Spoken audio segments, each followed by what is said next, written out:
Hello and welcome to all Little Home Brewers across Australia. We are back in 2021 and really rolling out of last year's COVID restrictions with the second annual Little Home Brewers Challenge. So my name is Paul Daly. You'll remember me from last year, certified Cicerone and ambassador for Little Creatures. Now last year we had loads of fun with all you, so I'm pretty pumped about tonight.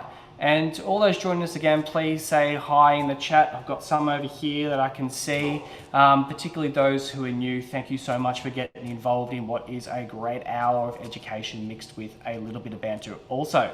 But first, let's kick into some housekeeping, but also let's pour a beer. Now, some of the guys I saw in the chat, and I was surprised, guys, I'm drinking like last year, a Little Creatures Pale Ale. I'll see what that is. But I've added my Bavarian challenge and I have myself a gorgeous beer boot, which I will top up responsibly. Look at that. Where'd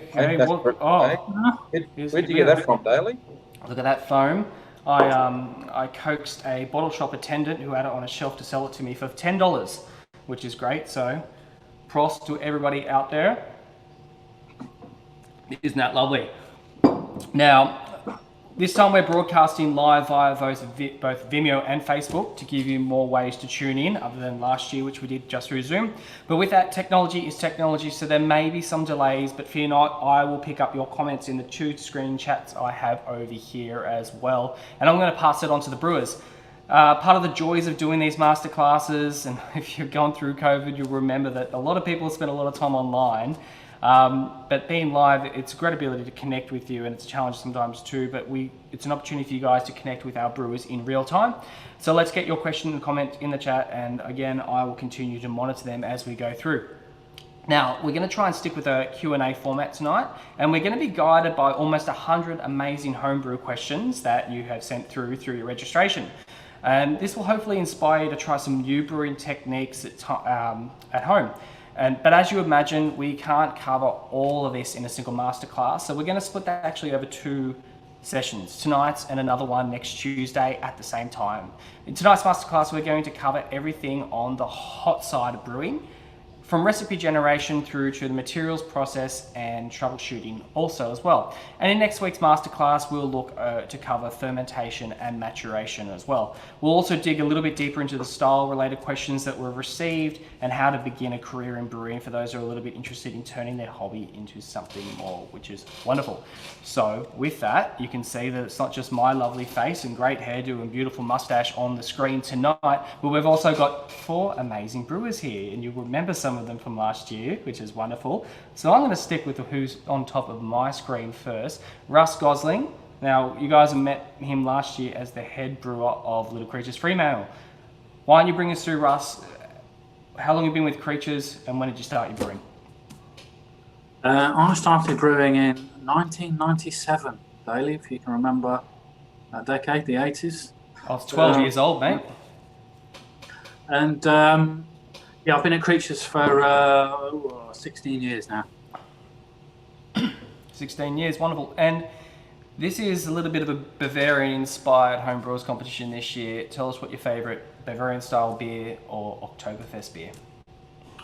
I've always been very partial to the Tegernseer Helles, which I've enjoyed in Bavaria, so I would go for that one. Beautiful. Helles Lager is an absolute delight, which is great. Next up, we have an equally handsome man, and that is Matthew Jessup. And you remember him last year as our innovation master for Little Creatures. Matty, how long have you been at Creatures? And tell us about your favourite Bavarian or German-style Oktoberfest beer, because you have spent some time there. Indeed, I have. I've been with the business now for around about 7 years. And a favourite German-style beer, well, there's many, but it's hard to go past Kiesmann Herrenpils. Sticking to lagers. Beautiful. All right. Now, the other handsome man on the call is Warren, as we can see there, Warren Polsley of Little Creatures Geelong. He is the head brewer there and formerly the head judge of the Australian International Beer Competition, which is the largest global competition for beer judging? Largest competition for draft and small pack. Wonderful. This is your first time at Little Home Brewers. You are representing the southern states, but you're a very experienced brewer. Tell us how you started off and tell us about your German beer. I started home brewing when I was at university back in the 80s, Russ. Early 80s. I got a job in a brewery age 24, and I have been a brewer for over 30 years now, and I've been with Creatures for 8. Brewing's a fantastic profession. Favorite beer, if I was in Bavaria, in Munich, I would probably drink Augustiner Adelstoff. Now that's a beer I think a couple of the other brewers mentioned before that they were going to say is their favourite, but I forced them to say something else, so I'll still give it to the other guys, so that's one of their favourites as well. So sorry for allowing Woz to steal that one from you, team. Now, I'm always liking to leave the best to last because it gives us something really fun to build up to. And one of my favourite people in the world, Alison McDonald, so you remember to see her down there. So give us a wave, Ali Mac. Hello. Now, Ali Mac is an ex-Creature. She's also the head brewer of the Malt Shovel Brewery in Sydney, but she also just finished her stint as the president of Pink Boots Australia, which is great. So remind us, Ali, what got you into brewing? What have you been doing? So I actually spent some summers in Europe, and that was mainly in the UK, but also in a bit of Germany. And I came back and I really got excited about beer and decided I wanted to become a brewer. So I started studying brewing in 2007, and I became a professional brewer in 2012. And in terms of what my favorite German beers are, I really feel like you can't go past Weihenstephan. Any of their beers are always really good. I agree. That's good. That's why I've got my Weihenstephan beer boot here too, which is lovely.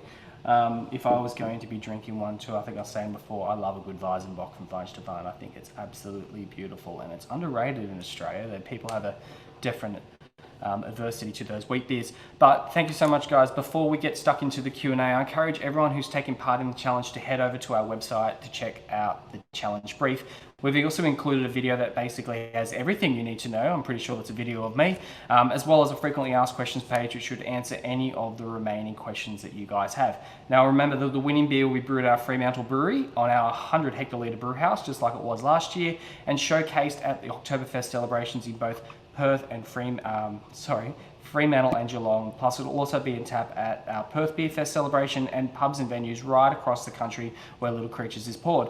Now, Little Home Brewer will also receive a weekend in Fremantle with a mate. We'll have the ultimate brewery tour and see their beer as a star of our Oktoberfest celebration. This year, we want the Little Home Brewers Challenge beer to reimagine what an Australian-inspired Oktoberfest would be if this festival launched in 2021. The beer should have both a link to Bavarian brewing, but by no means will it be bound by the German purity law. The beer should, which means that you can certainly add more than just barley, hops, and water. But as a Little Home Brewer, we're not asking you to adhere to strict traditions, but we would like you to take some traditional inspiration from Oktoberfest and create a new craft brew that is a celebration of beer in Australia in 2021. Remember, drinkability and innovative thinking is key. No one wants to drink a beer with a crazy concept that isn't balanced and that you can't, pass the Russ Gosling test of a couple of pints either. And other than that, using yeasts, which we can't use other than the yeast that we can't use in our brewery, which if you do visit the website, we do have a list of those yeasts in there. Nothing else is really off the table, and that's a really innovative part of what is going on with the trends in brewing now. But if in doubt though, please feel free to drop us a message on Facebook, and remember, we'd love to see you share all your journey with Little Home Brewers this year, as you did last year, by posting on Instagram and Facebook with the hashtag Little Home Brewers in one word, and by tagging Little Creatures Brewing on there as well. So let's not waste any more time and kick off the Q&A. We've split the questions this year into 3 sections. So from what came into you, we as a team brought it into materials, process, and also troubleshooting. But first, an appetizer to get us going, and that appetizer is going to be a question, and I think I already know who I might throw this one to. And I think it's a really good general one for people who have just come into home brewing, who are trying to work out what their first steps will be. So we've got the question: would it be foolish, disheartening for someone new to home brewing to start with full grain, would it be beneficial to start simple? And I assume that simple would be going to extract brewing. Now, Ali Mack, you're a devout stovetop brewer at your apartment in Sydney. I'll throw this over to you. Have you got any feedback on where to start with home brewing? Yeah, so I think don't be put off or don't be scared by full grain brewing. So you can, of course, start off with extract, but if you are up for the challenge, you can go for full grain brewing, and it's really not that scary. So my advice would be you want to keep it really simple for your first brew, and I even think no matter how experienced you are, whenever you have a new piece of equipment or you're brewing on a new brew house, even as like a professional brewer, you always want to keep it simple. So keep your recipe really simple. So I always advise just like brew a really simple pale ale. So you're keeping your malts really simple and keep your hops really simple. And then I think the key is always write everything down. So write down like all your measurements, even how much malt you're putting in, how much hops you're putting in, all your timings. Write down like what your temperatures that you get, because then that way, once you've tasted your beer and it's either good or it could need some improvement, then you can start to work out what you can do to improve. If you don't write things down, you're not gonna be able to easily identify what you could do better next time. And then once you're comfortable brewing that simple recipe, then you can start to experiment, and that's when you can start to go crazy and start to look at all your different malts and all your different hop combinations. But just keep it simple to begin with. I think something else to consider is you can do for all grain brewing, you can do brew in a bag. And that is simply when your grain goes into a really giant like malt bag or hop bag, and that kind of just gets dunked into your mash tun or lauter tun. That's how I brew at home. I literally have just a giant saucepan on my stovetop, and my grain goes into a grain bag and it gets dunked into the hot water. So that's a really simple way to approach it. Also, there's so many YouTube tutorials nowadays that you can actually watch how people do it, or local home brew shops often have full grain demonstrations. So I think that's one way I learn. I really like to look at how somebody does something. So there's so many great resources out there to have a look at it before you get stuck into it. But I'd highly recommend it. Do not be scared of all grain brewing. Perfect. I think the key for that one is don't brew and just wing it. Make sure you're actually remembering. So if you do score a great brew at the end of it and it tastes great and your friends love it and they ask you to brew it again, at least make sure you've written down what you actually did instead of going back and trying to work the hell out what you just did. Exactly. There's nothing worse than making a great brew and then not being able to remember what you did. And you'll think you're going to remember, but you won't. No, you don't remember. There's too many other good things going on.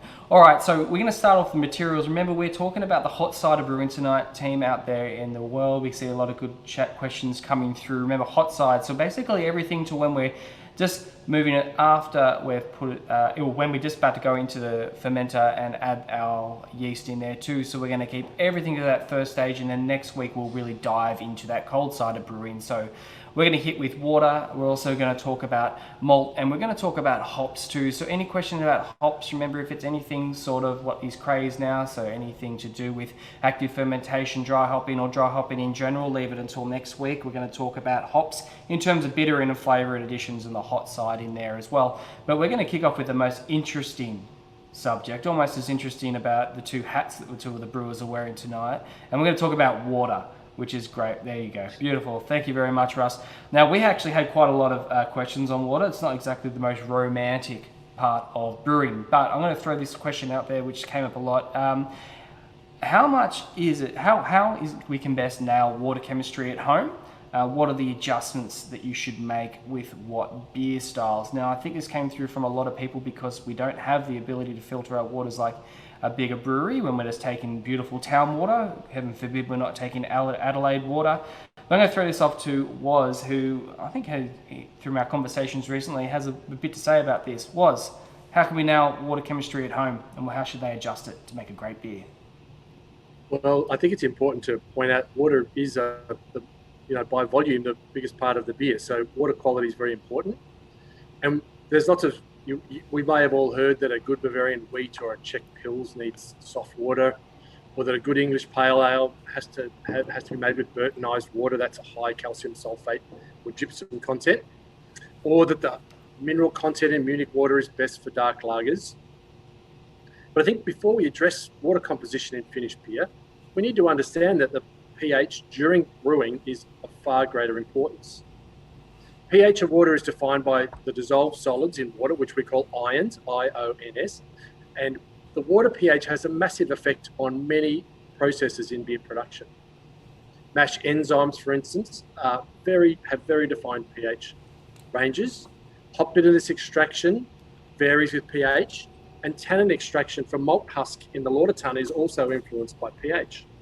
So before we get carried away with, I want to build the perfect water to make my Czech Pils or my Munich dark lager, we need to understand how to control the pH in the process. The mash pH will be determined by the dissociated salts derived from the mashing liquor, the malt you add, and any salts or acids you might also add. Pale malt, for reference, pale malt in water, plain brewing water, usually will not have the right pH for the mash to be optimal. As a general rule, most beer production processes proceed better and faster with a lower pH, that is an acidic pH. The next bit I want to talk about is water hardness and pH. So a big influence on water pH is derived from the water hardness. This is caused from calcium and magnesium ions. If you live in Melbourne or Tasmania, you've got soft water. Sydney has moderately hard water. Brisbane or Adelaide is harder still. When water hardness is associated with carbonate, the water pH will be higher. So remember I said my general rule before, you want a lower pH. In general, any ions which raise pH are bad for beer production. So both carbonate and bicarbonate will increase your pH. I'm nearly finished. The complex relationship between calcium, magnesium, and carbonate hardness determines what's called residual alkalinity.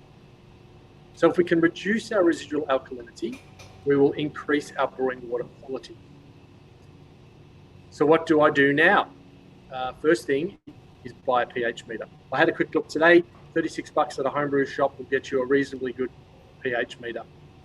Check your local water authority's water analysis. You can find that normally your local government or local council will have an annual water analysis. You'll be able to see your hardness from calcium, magnesium, and also residual alkalinity. If you have high carbonate hardness, you can reduce that by boiling. You can also remove the ions. Now, this is often called reverse osmosis ion exchange. You can also increase the non-carbonate hardness by adding gypsum, calcium sulfate, or calcium chloride, or by adding acid. So if you get your pH right during work production, first, then start playing with your mineral content in finished beer. You mentioned there with a bit of pH, we did have a question come through which I think is a really interesting practical question, a very homebrew question for me about using rainwater from a country shed roof but having trouble hitting a pH level of 5.2 even after additions. Yes. Can you give any feedback on that? Rainwater will have, I talked earlier about ions, rainwater will not have very many ions in it, so you don't have much buffering. So if you add rainwater and pale malt, you are not going to have the right pH. So I would suggest some acidification. If you've got your salts where you want them, your calcium chloride or your calcium sulfate or both, you could add a little bit of organic acid, say lactic acid or a citric acid there, or even phos acid if you have to. Not much. 20 litres, you'd probably add 1 or 2 mil. Just check what the pH does there. Perfect. Hope that answered the question. And the person who asked that question, the home brewer using rainwater from a country shed, it sounds really romantic, and we love to hear that sort of things. Hey, Can I just say something? What was that? Can I just say something? Of course you can, Russ. What mash pH are you after? Between 5.2 and 5.4 is my favourite. A textbook will tell you can go a little bit higher, 5.6, especially if it's wheat. But I do prefer that. I like to, during your mash process, during your brewing process, your pH should be lowering. So that when you get to end of boil, you should be at about 5. pH of 5 would be nice at the end of boil.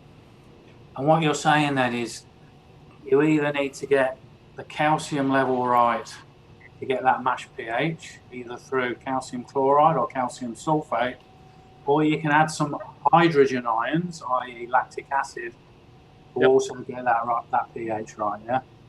If you've got soft water, that's the easiest thing. But if you've got very hard, if you've got significantly hard water, then you're going to have to add a lot, which will throw your ions way out. So you might want to reduce them if you live in Brisbane or Adelaide. Gotcha. I'm not sure about Perth water. Can you drink Perth that? water is generally, it's soft. It hasn't got much in it apart from sodium chloride, really. It's quite a good basis to play with.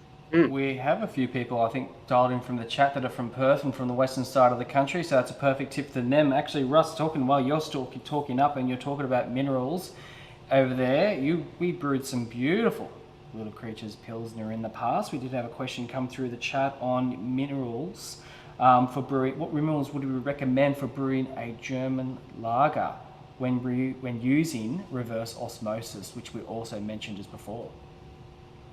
Well, I've always gone quite light with lagers, so quite a low level overall mineral content with a kind of even balance between sulfate and chloride, really.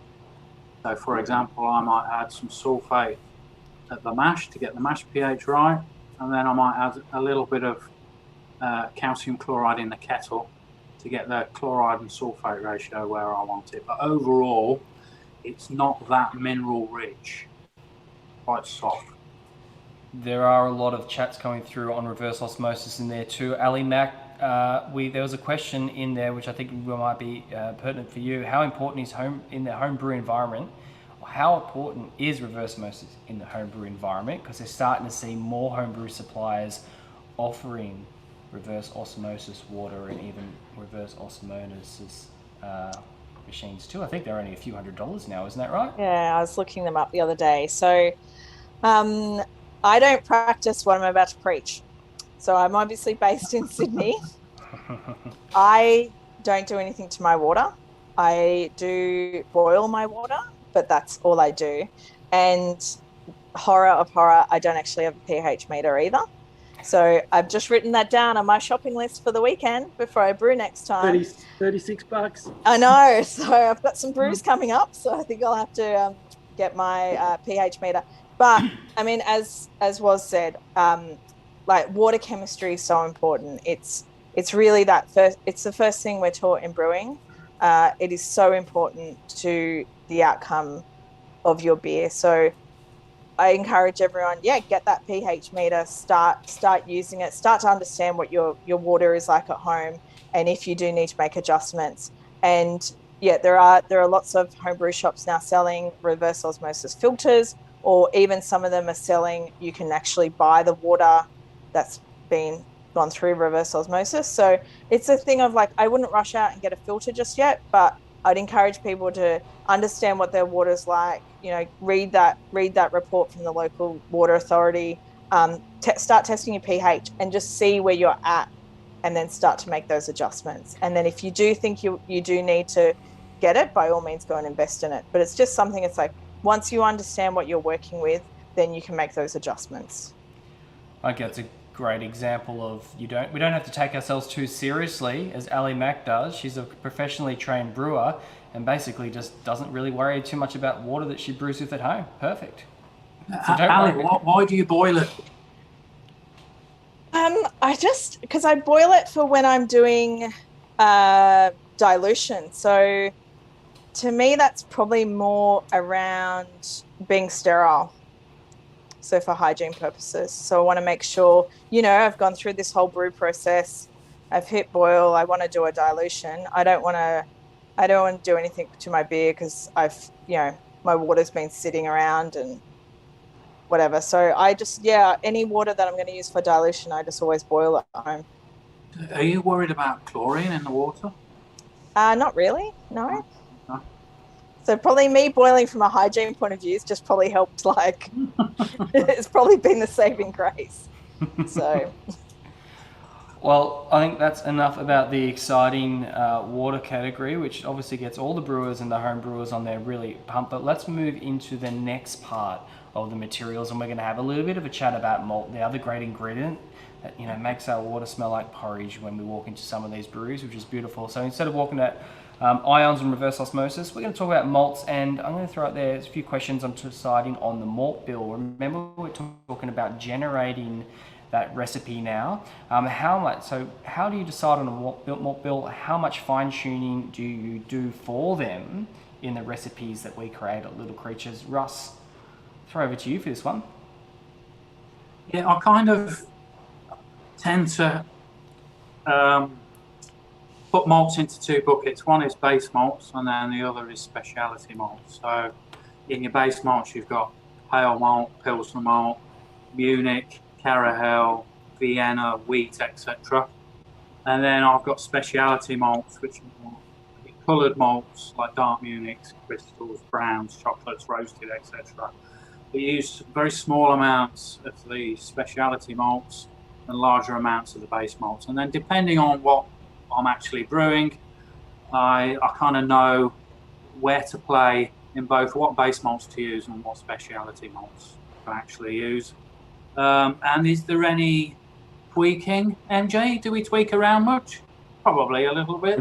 Do a little bit here and there. I think the key thing is we do our trial brewing, we taste the beers, we do analysis on the beers, and I think if we make any little tweaks, I guess the questions we ask ourselves is it going to improve the beer or elevate the beer, or are we just making a change for the sake of it? So the tweaks are quite minor usually.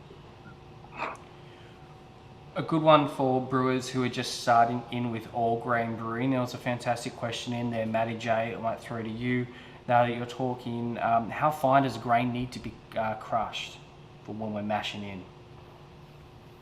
Well, it's a good question. It really, I guess, depends how long you want to lauter the beer for. I mean, the finer the grist, it'll compact more during lautering, so it'll be very slow to run off. You're going to crush the husk material, which you do need to help with that separation process. It's quite a difficult question to answer, I think. Ultimately, you don't want to pulverize it into flour, because you'll have heater problems. You just need to crack the grain, try and keep the husk as intact as you can, but you need to be able to access the interior. So it needs to fracture into, 3, 4, 5 kind of pieces so that you can access the interior and try and maintain as much husk integrity as you can so that you can lauter it, but also you're not extracting unwanted harsh astringent material from that husk itself.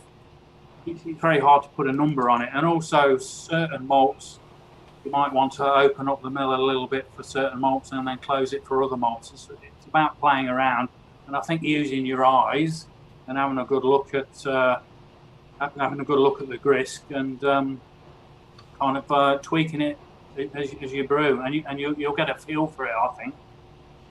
I think too, Russ, just to add on your point, you want to lauter pretty quickly when you're home brewing. You don't want to be having a 2-hour lautering to get 20 litres of wort off. That's true. You don't need to fly sparge it. You can just get that wort off, as Ali Mac knows, brewing with me. Just get the wort up as quick as you can and batch sparge, get it out of there, get it in the kettle. In our bigger breweries, obviously we push in Little Creatures, Fremantle and Geelong. Can I assume that we actually mill our grain through rollers? Yep. What about you, Ali? You've got experience at all these breweries, but if you're at home, I guess a little bit of, contrast between doing that on a large scale. How are you actually crushing your grain at home when you're home brewing? So I don't have a mill at home, but you can get homebrew mills, and we've also used them. So we have one at Malt Shovel that we use when we're doing our small pilot batches.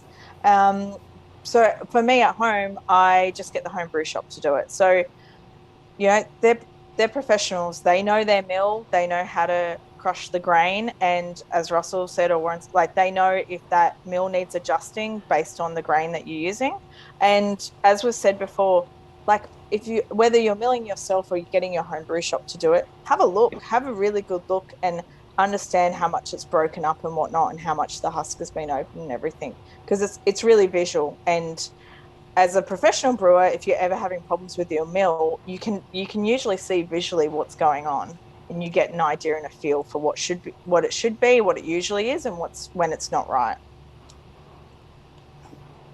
Perfect. There are a few questions coming through in the chat that relate more to the process side in terms of the length and time we're mashing for. So we might just leave that one through there as well. And so I guess that's, I think, from Jim Rankin and Al and also Chris Bold. So we'll try and get through as when we move into in the next 10 minutes, we move into process 2.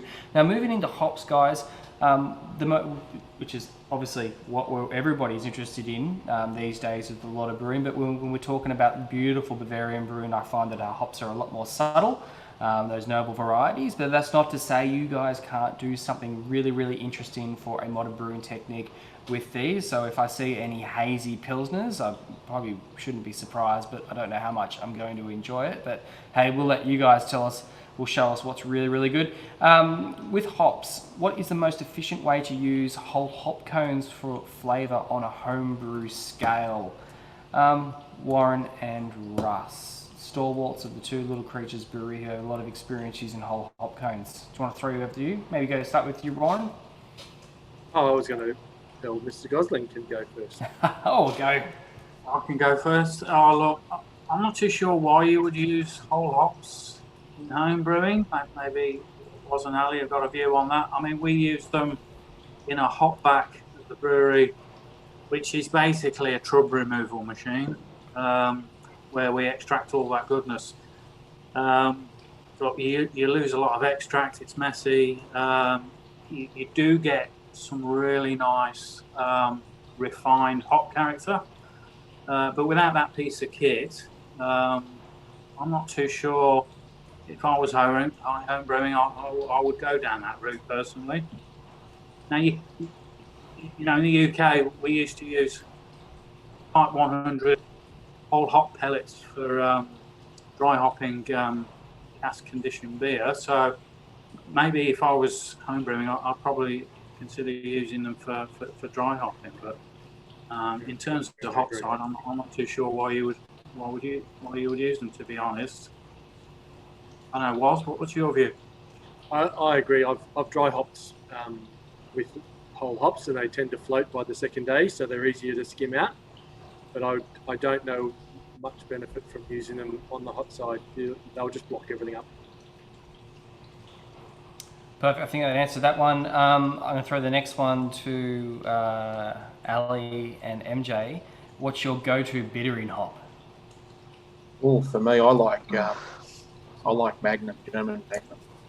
I think that gives a nice, really clean, refined bitterness. That's probably my favourite T90 bittering hop. I don't know if I have a favourite. I'm going to think about that. I want to say for so many years, I mean, I know the industry's changed. So many years when I was brewing, I was like, Bride of Ringwood. But, you know, the industry's really changed since then. So it's just really what's clean and what's going to do the job. Now, home brewers out there, this is a great question to get the chat going and get you guys talking to each other. So I'd love you to throw in the chat, either with you're on Facebook Live or you're on Vimeo, to chuck in what your favorite bittering hop is in there. And especially if you use something that's quite unique, that it might not otherwise be used as a bittering hop, whether it's a flavor and aroma hop with high alpha acid, chuck it in there. We'd love to see that. It would make some great chat in there too. Now, there is also a question in there related to hops. What types of hops is in a Helles, and how do the breweries in Munich get their flavours? I think that's a lovely one because there's some beautiful, subtle hop character to that one. What do you think about that? You would usually be a Hallertau hop, which is a region just north of Munich. There's several varieties with Hallertau, so Hallertau Mittelfrüh or Hallertau Tradition or Hallertau Hirschbrucker. Any of those would do. They're low alpha hop, lovely oils, really gentle hopping. If we're talking about breweries in Munich with flavour, though, it's really, those beers are really driven by the malts character. The hopping is just a lovely compliment there on that style. So hopefully we've answered the question. Hallertau, beautiful. Well, guys, there is some good hops coming through them. Magnum all day. Look at Leighton Russell is a big fan of that MJ. Chris Bold with Willamette hops. Ken Chinook, more recently Warrior. Definitely to meet the brief, would it be preferred to use noble hops? I think that's a really good question for this one. Obviously, we can't give away what exactly. We're not going to discount you if you haven't used a noble hop, but hey, surprise us. What do you think about that, guys? If someone wasn't using a noble hop for the brief that we've put out there for the challenge this year, I think you can use really whatever you like. I don't think there's any real limitations on that. I think, I just think that brewers in particular, you just need to be, I guess, mindful of, what varieties of hops you're using and what part of the process. So, for me personally, like a hop like Galaxy, very aromatic, passion fruity type hop, I probably wouldn't use that as a bittering hop, for example. So I'd probably make sure I use that for flavour and aroma. So I guess brewers probably really need to investigate, I guess, what's out there and what's available, and then some in a composition, a way they see fit. Really, I don't think it really matters that much. And there's so many varieties out there now that you can have a real good play around. And Russ, you would normally talk about balance and drinkability now. So hops is such a big component there. Well, look, I've always said flavour and refreshment equals balance was, and you know how important that is to me, drinkability. But I'm quite old-fashioned, I like beers. I think in Europe I've spent decades and decades refining the process with the materials I've got there to make beers that are so drinkable, so refreshing, so flavoursome. But the flavour is very delicate, very refined, very clean, and they're beers that you can have one and then two and really enjoy, which is what I like. Which I try and make drinkable beers. That's just me. That's the way I was brought up, I suppose. So what I'm getting from that one, guys, is Rush, you won't be impressed if you see a milkshake Pilsner come through in one of the recipes as we get them coming through. Look. What about a pretzel milkshake Pilsner? Wouldn't that fit the brief a little bit? Pretzels and Pilsners and milkshakes would be quite nice. Nothing is off the table, Daly. I have an open mind, surely. I bet you do, and I think we all do. I think it's interesting to that one, and for the people out there, like I said, to round out those hops and those ingredients as we move into process next, surprise us. There's no reason why you can't. I honestly don't think if you look at Galaxy hops, for example. For years, it was bred originally to be a bittering hop, and wow, who knew? It actually just came up with all these interesting flavours and aromas that you go with that one there, as well as Owen Johnson from Hop Products Australia will talk about, which is wonderful. So we're going to move on to recipes now. And Matty J, this is a really good one for you. As Matty J is our innovation brewer at Little Creatures, so he spends a lot of time on the small little 0.5 hectolitre pilot kit over there in Fremantle. What is your general recipe creation method? How do you go about formulating one and then taking it to the next level, which is really important for the guys here who will be planning to put a beer on our 100 hectolitre kit? Yeah, it's a great question. I guess it really comes down to what we're trying to, or what we're setting out to achieve.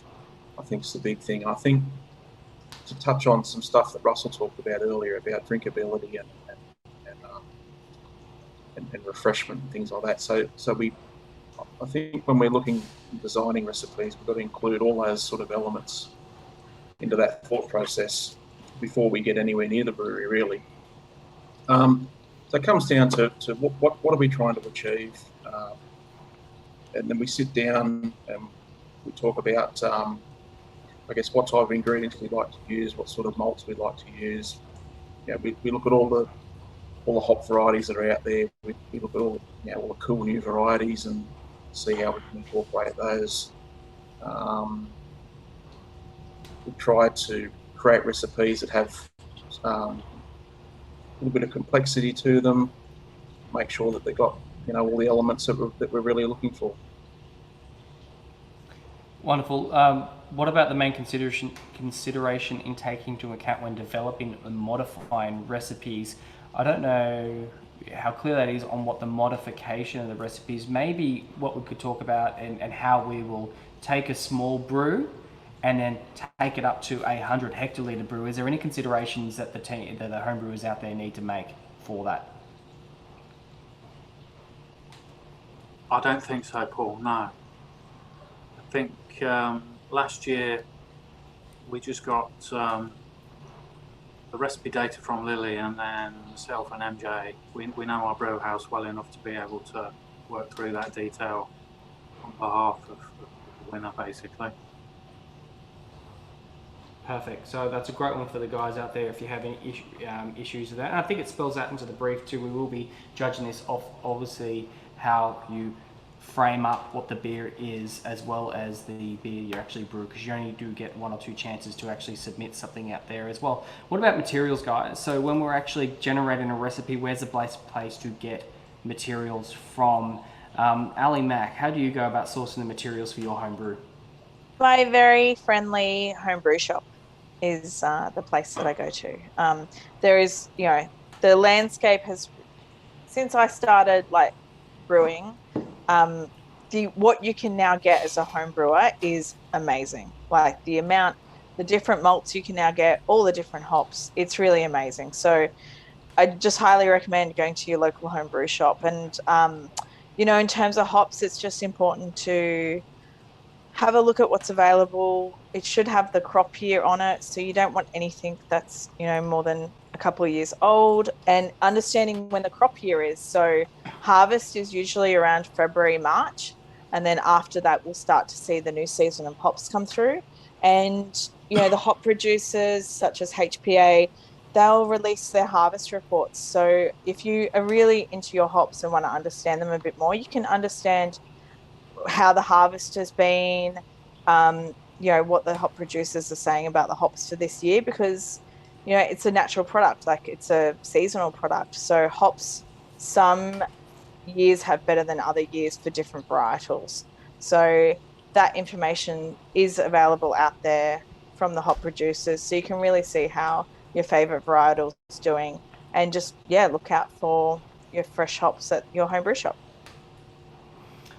Wonderful. And if anybody is out there having any issues, who's got questions on sourcing of ingredients or age, I think there was a question that we might go into troubleshooting, which triggered just then, and that's the effects of materials on your finished beer in terms of the age. So we might address that one. If anyone's got any considerations, got any questions about that, please throw it in the chat and we'll work through there. Also, as this is a community, if you've got a great source of materials in your local area, metro or country, please throw that in your chat to help your fellow home brewers out there as well. Actually, I might touch on this one too quickly just before we go there. Jim Rankin's thrown in there, is it worth buying bulk if they sit around for a while? What's a good amount of time to set your grain and your hops around? The question was about buying bulk malting hops, was it, Paul? Yeah, as opposed to buying small amounts for a single brew. I think that's what Jim Rankin's put in there too. I think that's worth for a lot of guys who might not be able to reach somewhere to buy materials very often. They actually have to go in there and buy quite a bit to actually last them longer in there as well. So maybe some risks involved. Things like hops, for example. You'll need to keep those sealed and keep them in the fridge. So you want to keep them cold. Keep them sealed as best you can to try and reduce any oxidation. That'll keep them as fresh as you can get. Things like malts and things, having them sitting around at room temperature, they have a use-by date like any other perishable. They will oxidise if they're exposed, and they do, after a while, they start to uptake moisture as well. So they will become stale after 12 months or so. Mm. The other thing too for mold is you want to make sure it's also sealed away to reduce any things like pests, mice, etc. getting around the place. Ross, did you have something to add? Oh, no, that was really good from MJ. I was just wondering, probably about a year then is what you're saying, isn't it, really? There or there. I'd say a year of malt, and as MJ said, it's just important you're storing it well, you're storing it so it's not getting wet, not near pests, anything like that. And yeah, hops you can probably keep up to 2 years, but the good thing with hops is you can just smell them. And if they're starting to age a bit, they'll start to smell cheesy. So they won't smell like, you'll know when they're not right. I've tasted some disastrous sour beers at Gabs that taste cheesy, so we don't really want those, and I'm not sure if it's from the hops, but Jim actually brought 500 grams of Ella 2 years ago and he just finished it, so hopefully the beers, as they went along and you use that, actually tasted fresh and vibrant as the first ones you did. Let's roll. We did delve back a little bit into materials to send. Let's just jump into mash temps because they did come in a little bit as a part of process. Talk about mash temps, MJ. A lot of people are interested to know that, especially people new to home brewing. So can you give us a bit of an overview of what's going on there? Yeah, cool. So in the malt, there's lots of different types of enzymes that naturally occur in the malt and are also formatted during malting. And it really depends on what you're trying to achieve as a home brewer. But for someone who's new, I guess, to home brewing, you probably just keep it simple and stick to the amylase enzymes and probably focusing on those. And those enzymes work best sort of between for beta amylase around 62C and for alpha amylase around about 72C. And I guess controlling the enzyme or controlling your temperature, I liken it to using a lever. And it's a lever that the brewer's got. So to produce a wort that's highly fermentable, that's going to produce a little bit more alcohol, then you probably want to keep that temperature a bit lower, closer to 62, and have a nice long rest at that temperature. So that'll produce a nice, rich, fermentable wort. If you and as a consequence of that, you're going to end up with a drier beer.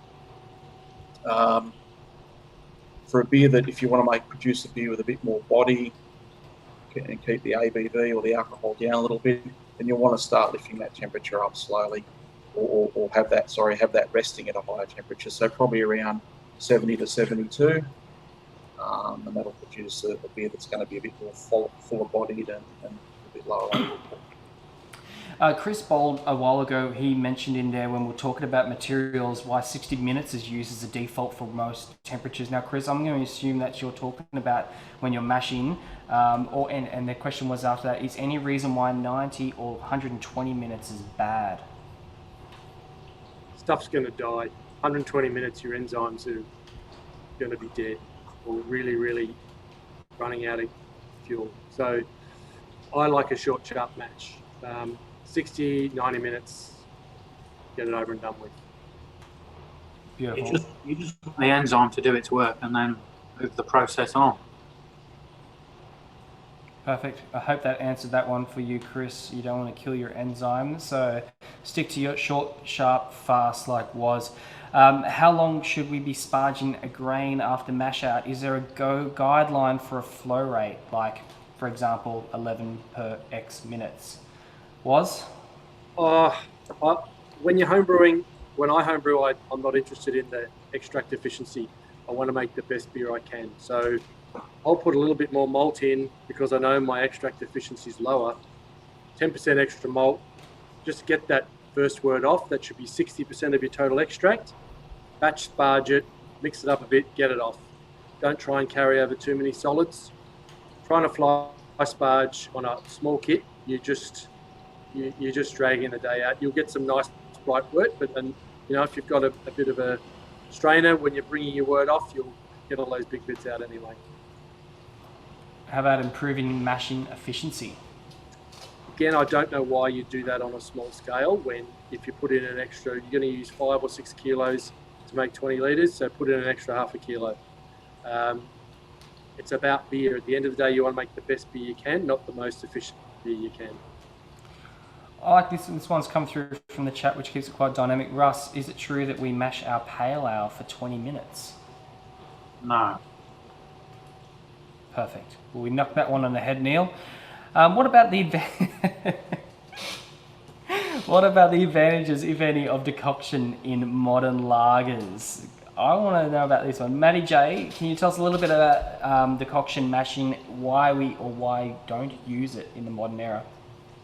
Well, we don't need it, basically. That's the short answer, because the malt that we purchase these days is so well modified that it's a process that we just don't need to use. Now, I guess if you talk to some German or Czech brewers, they'll tell you that it adds a depth of flavour that you can't get from other mashing regimes. They'll tell you that it improves the colour. Better.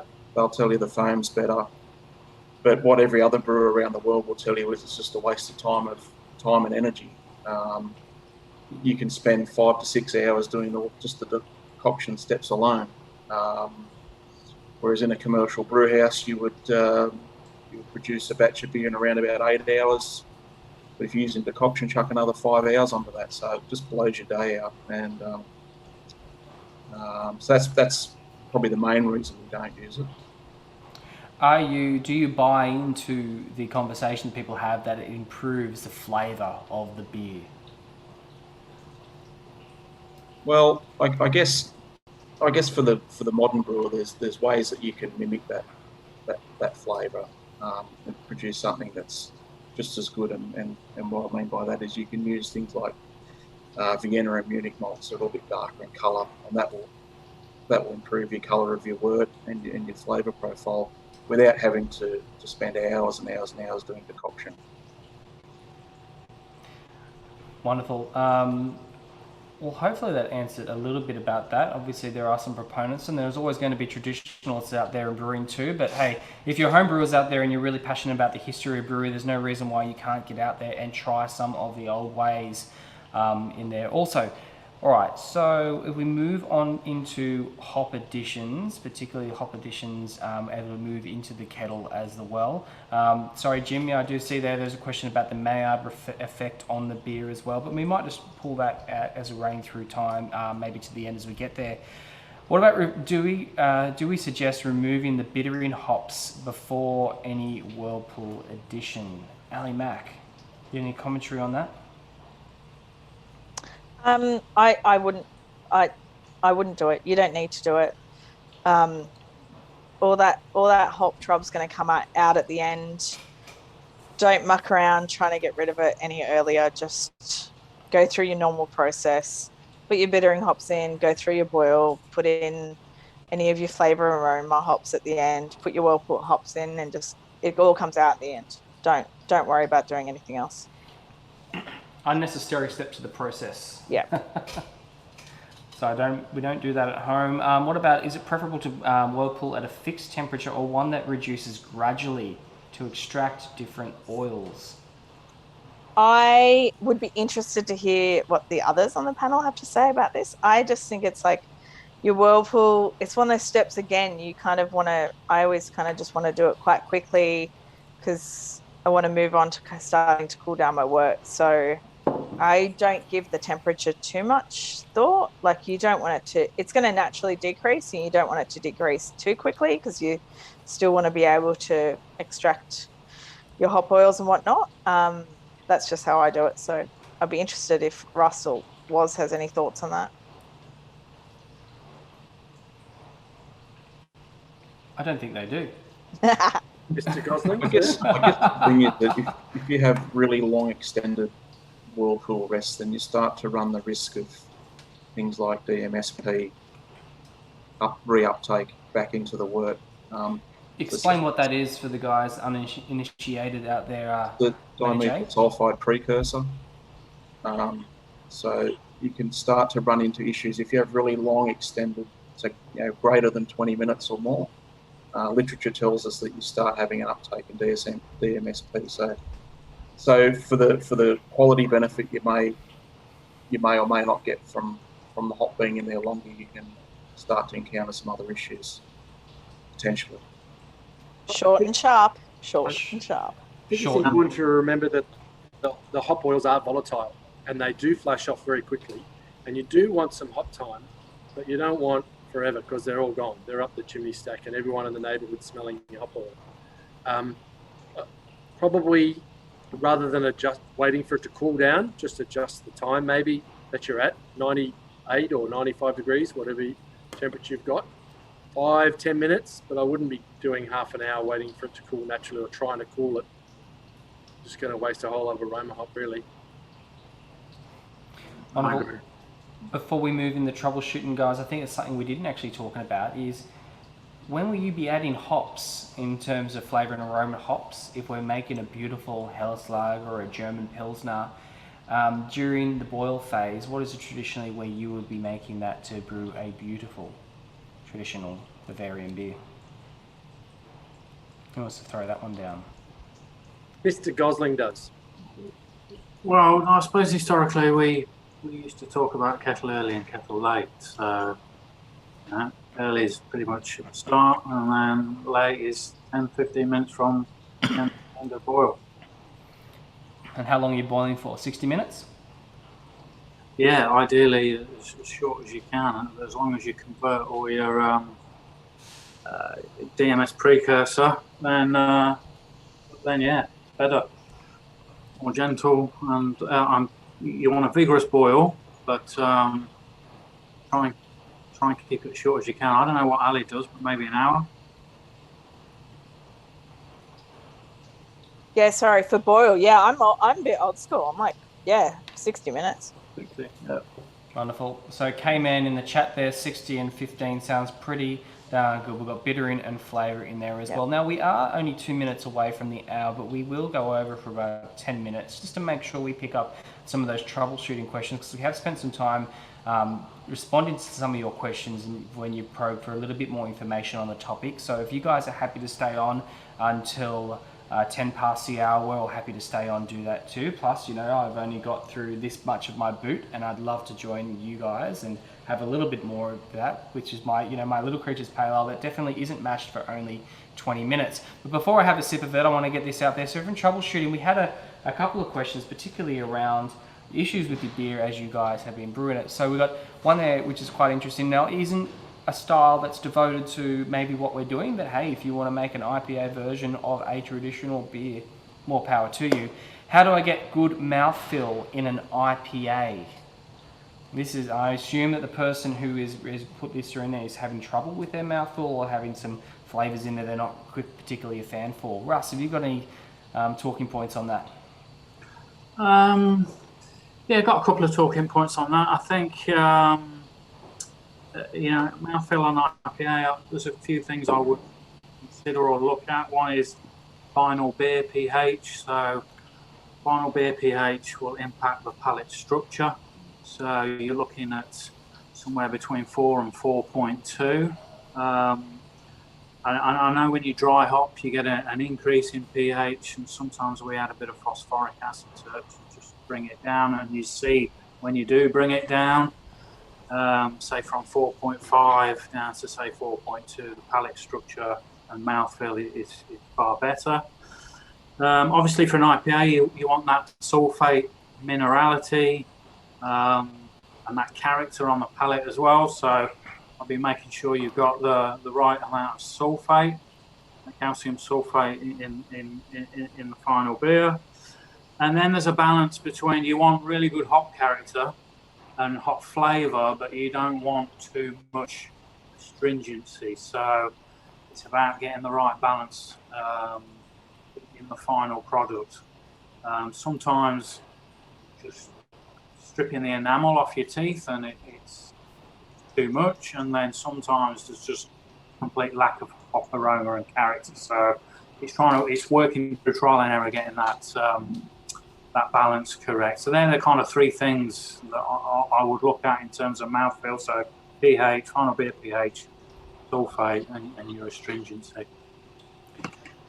Wonderful. If anyone's going to make a dry hopped IPA Hefeweizen, please let me know in the chat. I'm very interested to see how that goes. You can send me some too, because otherwise it's just Russ and the brewers to get to try it as well. This is another troubleshooting issue. We did speak about, I think it might relate a little bit to the ingredients questions that we had with the materials section too, but we do have some brewers out there with issues with stability in terms of foam stability. So why do my home brews not retain their head, and what can I do to fix it? I think within our pre-chat, we had a little bit to say about this, which is quite interesting. Yeah, if you're using 100% malt, you will have more than enough foam protein available. So you really, if you've mashed in at the right temperature and the right pH, then you've extracted it. So if you've got poor foam, you either haven't extracted the foam, or you've got a foam negative there, which is destroying it. So, for example, if you mashed in at 50 degrees for a really long time, you're going to destroy all the protein. The protein rest is just going to chop it all up into little bits. If you then have a ferment that's too hot, your yeast might die, and all of its guts will kick out a whole lot of protease, and that protease will chop up the foam as well. Hang on. Sorry. Also, if you've left a foam negative, could be if you've washed the bottles or your equipment in detergent, you haven't washed it out properly. That'll kill your foam. When I started homebrewing, I used to put 10% wheat malt into everything just to give a lot more protein to 100% mash. But if you're not adding sugar to dilute the foam protein, you ought to have enough. So you need to go back to your process and find out why you're not getting it or how you're destroying it. Perfect. If there's any more questions about that, throw that in the chat team out there as well if you're having issues with your foam stability. Now, we did mention it. We have mentioned astringency. Before we go to that, we'll go to attenuation. So there's some. Throw us out to the brewers. What are the keys for better attenuation? The bulk of this person's brews end up at about 1.014, even lagers. I guess you'd probably want to have a look at the composition of the grist. I guess probably be one place to start at. I mean, if there's, you have to look at the percentage, I guess, of caramel malts and things that are unfermentable, or which may be one of the cause or one of the factors that's leading to this. There's plenty of others. Any issues with yeast or anything like that apart from malt? Totally. If your yeast isn't healthy, and you don't pitch the right amount, and there's no oxygen, then you're going to hang your ferment. You want to pitch. Rule of thumb, it was 1 million cells per degree Plato, and a good amount of oxygen or aeration, and you want a good healthy ferment pH drop in the first 24 hours, and so there you can use your pH meter a second time. Really nice rapid ferment at controlled temperature. If you've got sluggish yeast, it's not going to get there. Ali Mac, if you had any issues, I guess, on the stovetop brewing at your house with under attenuation. So I'm probably a bit of a rebel. I don't. It sounds like it the way you treat the water. I actually don't control my fermentation temperature. I'm in a part. Yeah, Warren's losing. Sorry. It's a cowboy hat. I'll get that for next week. In an apartment, I have been told I'm not getting any more brewing equipment, so I've been trying to get a fermentation fridge. So I actually ferment to whatever the season is. So I was even just thinking, I don't even know what the temperature is outside at the moment, because I'm probably going to have to start brewing lagers. But fermentation control is really important. I don't practice what I preach, but it's so important. So if you need to control your fermentation, don't go wild like I do. You need to control your fermentation, because I'm sure we're going to get into this next week. I'm so passionate about yeast and fermentation. You need to keep your yeast happy, and to do that, you need to have it at the temperature it wants to be at, whether it's a lager or an ale, and you need to be able to control that temperature. I'm fortunate where I am, even though I'm not controlling temperature, it's a constant temperature usually where I am. So that's why I can be a bit of a cowboy, but fermentation temperature is really important. So I'm sure we'll go into that next week. Well, I think what we got down there about attenuation is obviously we are again talking about the hot side of brewing, so we have a bit of looking at the grist particularly this week in terms of attenuation. Next week we've got questions about attenuation. We can go a bit more into the cold side of brewing, so we can stick a little bit more onto yeast and spend some time where it's valued there. So Jim, I just saw your question come through about how to get the yeast going back again if it stops. Let's move that to next week, and we can really delve into that one, which is great. In terms of astringency, it seems to be a problem with one person's beer. I think they called it a BB Pale Ale. I don't know if that's a Burton Pale Ale. They've just doubled up on the Bs. But is it likely a sparge issue? Is they find to open my mill? As I find I have to open my mill and get better sparge, but my efficiency drops. Any suggestions other than my other pale malts? Regards, Cramen. I don't know if that came through. I'd be looking at the pH of the sparge water. If you're truly extracting astringency, there's a lot of polyphenol in malt husk. And if the sparge water pH gets above 6, you're going to start extracting that stuff. If this brewer lives somewhere, so most brewers will treat the mash liquor, salts or acid, but often they don't think about the sparge liquor, so they need to treat that as well. If you've got high alkalinity, you are going to have a high pH when you sparge, and you're going to extract a lot of rubbish. What about last runnings, Wolf? Any advice there for the home brewer? Don't measure them, mate. I see you're like Ali Mack. Cowboys. Definitely, if you're going to measure Plato on your last runnings, you wouldn't be going below 1008 or 2 Plato in our terms. You really don't want to be running down. You don't need to be efficient. You want to make really good beer when you're home brewing. If you're not making the volume, add a little bit more malt and compensate with the hops. Just make the best beer you can. Don't worry about how efficient you were. You're saving $2, you know.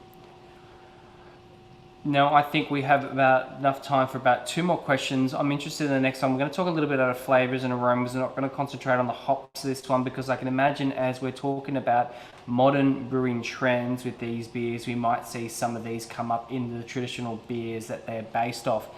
Is there any way to extract flavors and aromas more efficiently from fruit without needing to add extracts at later fermentation? If anyone out there is looking to add fruit to one of these beers to really surprise us. Well, I hope you do. It might be nice. That's one for Matty J, I reckon. Yeah, I've done a little bit of trial brewing with fruits here in Fremantle, using beer bases, kettle sours, even seltzers, things like that. I've tried to use fruit at different parts of the process. I've used fruits start of boil, end of boil, whirlpool stages.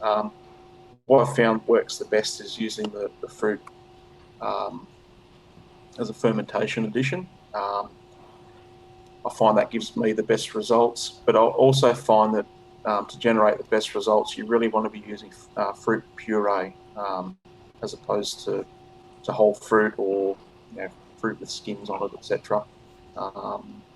So definitely go with puree and try it in the ferment. Matty, what's the fruit that's really hard to get that flavour, and what's one that's really easy? Good question. One that's really difficult. Things like, I think strawberry's quite difficult, even though the fruit itself tastes lovely and sweet, but it doesn't translate very well into a beer. Another one that does taste really good, which is interesting, is raspberry. Also cherry, mulberry, things like that. Those red fruits tend to translate quite well, as does mango. Mango is another good one as well. There's a few options. I think you're right. Matty J. Like sometimes raspberries, I had some fresh raspberries today. They weren't particularly flavoursome, but you get a puree and that flavour explodes. So I think fruits can be really tricky, because something you think will be amazing and the beer won't come through, and vice versa. People use blueberries and they end up like nothing. To eat blueberries, they taste beautiful, but to use them in this application trial work that I've done, it doesn't quite go that well. You don't really get the blue colour, so during the pH drop they turn pink. So quite interesting. Well, I think that's probably a really good question to finish on, because I think as we're seeing with a lot of the trends of beers these days, whether it be IPA, whether it be lagers, pilsners, or sours, wheat beers, there are a lot of fruit additions in there as well. So we might finish on that, guys, tonight. Hopefully that is enough for the hot side for tonight. Obviously there's a lot of questions coming through the chat. I can see K-Man, you're still throwing out there some ones. Damien Ferraro, sorry we didn't get to talk to you about binding the foam proteins in there, but we will try and get to those during the week if you message us on the Facebook. So remember, guys, in next week's masterclass, we're going to really move on to cover those questions really based around fermentation, maturation, everything on the cold stage of brewing. If you have, particularly if you have any packaging questions, get them in next week, because you will have to package these beers and send them to the brewers for them to judge and for you guys to really have a good crack at brewing on our bigger kit. So remember that we're also going to jump into style related questions that we received in the chat, and hopefully anything that's going to help you guys really drive and start your career in brewing, no matter with your brewing extract or you're brewing all grain, or you're in your local beer club and you're a stalwart of the industry. Anything, just let us know. So from now until then, we can't wait to hear from you during the week. All the brewers I can see on the panel here, and then obviously straight in front of here. So thank you so much for tuning in. Have a fantastic night. Please throw the questions. Until then, I'm going to finish my beer boot. If you've ever seen the movie Beer Fest, hopefully I have a good time when I get to the bottom of it. But cheers to everyone. Thanks again for joining in Little Home Brewers 2021. Catch you later.